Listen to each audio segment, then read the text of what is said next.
Well, this is Father Mark's story. I am standing in the future nave of St. Mary's Episcopal Church, and I am about to invite Clayton McCook and Kevin Sharp to join me in a real brief conversation about stewardship. So you are looking at the rose window that will become one of the featured points of our worship. So Clayton, Kevin, come on and join me.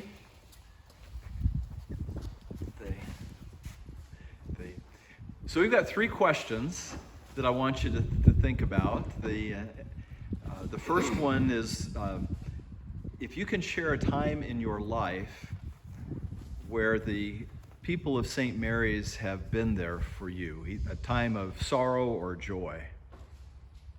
So Clayton, why don't you start? Sure. Well, most of the St. Mary's congregation is well aware that my family's had some pretty significant medical challenges over the past several years. And in 2012, our oldest daughter, Lily, was diagnosed with diabetes, type 1 diabetes, at the age of 3. And it was a really challenging time for our family. Her younger sister was just a year old, and obviously having a child that small diagnosed with type 1 was very difficult. And that was not long after we had moved to Edmond and began attending St. Mary's, and we just really felt the love of the congregation almost immediately in their prayers, for Lily and for our family, and just the support that we got from St. Mary's. And a few years later, in 2015, my wife Cindy was diagnosed with breast cancer, and so that was a very frightening time. And again, having two small children at home and having to deal with Cindy going through surgery and chemotherapy and all the treatment that she had to go through, we just really felt tremendous love and support from the St. Mary's congregation.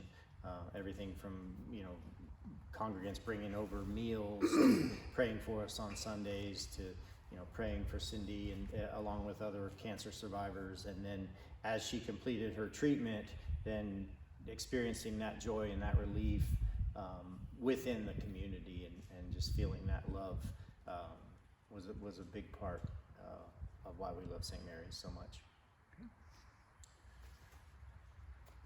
I'm thinking that my story is really not unlike your own, in that my first introduction to St. Mary was through prayer. I came during the week for morning prayer. That was my first introduction to St. Mary, where I met Father Mark and Father Scott. My sister was terribly ill at the time, and I wanted prayer for her because we had had telephone conversations, and she didn't feel that she was being supported in Kansas City spiritually by her parish. And so, and then her family as well. So I came to St. Mary for prayer, just as you did, and for comfort. And I think it's interesting that sometimes is what brings us together, closer together, as a family of believers, is that we pray for each other, because we don't get through this struggle alone. So we're standing in the future nave, and you are almost directly underneath where the steeple will be. So what is your, do you have a vision for St. Mary's? Do you have a direction that you hope it journeys toward? Oh yes, it will be like the Vatican. And people will make their pilgrimage to St. Mary's.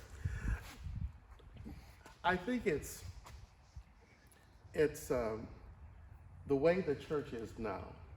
It's a work unfinished.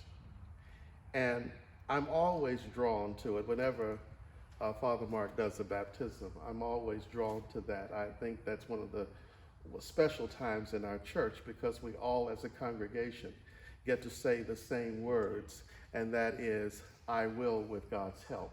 I can do all of these things with God's help. Here it is, not completely finished, but we, with absolute certainty, it will be finished with God's help. We put God in front, God's help. And so, yeah, I think this will be not too far from the Vatican, because I think this will be a source of outreach to the community at large. Not only bring us together as believers, as Episcopalians here, members of St. Mary, but it allows us to reach out to a larger community and show and demonstrate that we are a people of faith and that you're welcome to share in community with us. And that's what this large edifice will do. Yeah. Yeah, well said, Kevin. I agree with that completely. I just feel so much hope in this building, and this is the first time I've been in it. I haven't been out to the construction site before today, and I'm kind of glad about that. But there's just so much potential here, and there's just such an opportunity for us as a congregation to do exactly as you described so well, to reflect the love that God has for us in the way that we interact with our community, in the way that we minister to others, the way that we minister to each other within this congregation, and then just like you say, bringing it out farther. There's a whole new community within the area to reach out to, and obviously there are lots of people in need in the Oklahoma City area, and I think that we just have a great opportunity here with a new building to just expand that and just to continue to be a welcoming place for all people, and to just reflect the love that God has for us. Well, the final thing I wanted you to share about was your understanding or concepts of Christian stewardship. You can be as broad or as narrow as you want to be in that. Do you want me to go? I will. I like to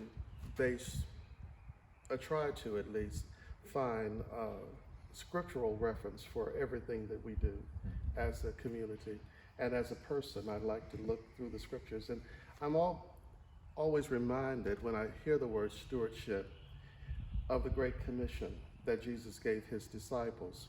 If you think about it, nothing that we possess is really ours. It was given to us by the grace of God. And while we're here on earth, we're to be good stewards over the gifts that God has given us.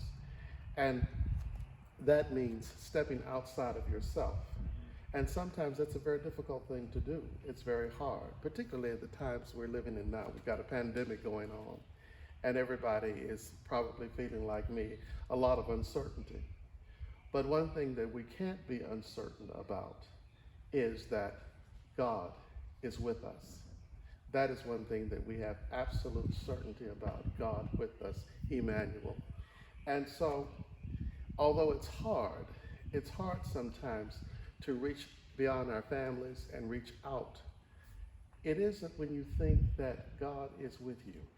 God is supporting you. He's always there. He said, I will never leave you nor forsake you. And I think at this time, he's not going to do that. He's not going to leave us. He's going to be there with us.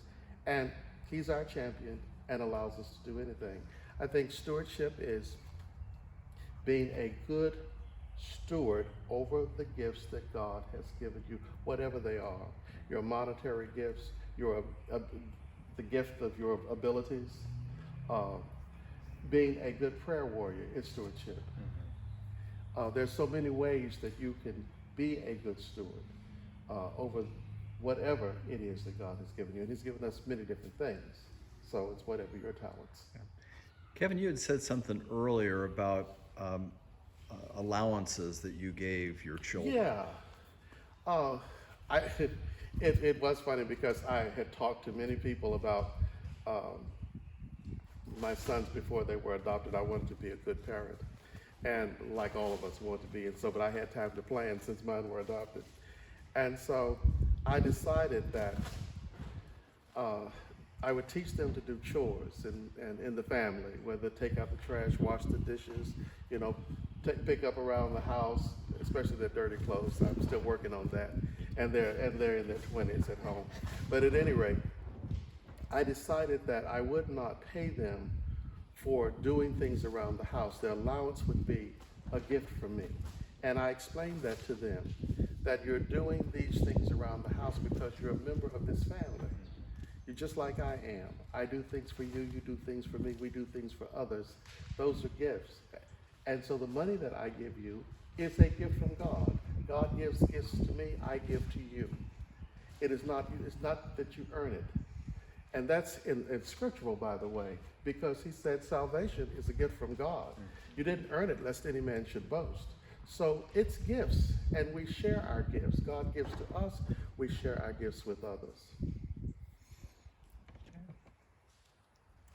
Well, it's interesting that I happen to be reading a book called The Very Good Gospel by the author Lisa Sharon Harper.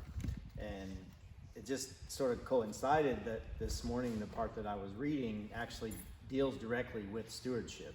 And that was not planned by any, on my part. But she really made me think in different terms of stewardship than I had. In the past, I think I had a lot more of a worldly view of what stewardship means in terms of, your financial responsibility to support your congregation and the things that you need to do, to build and sustain a congregation. But she really takes it, back to the very beginning in a very biblical sense, and talks about Genesis and talks about the creation of the world and what God did in creating the world and then creating man, and then by giving man dominion over all the animals of the world and what the tremendous amount of responsibility that comes with that.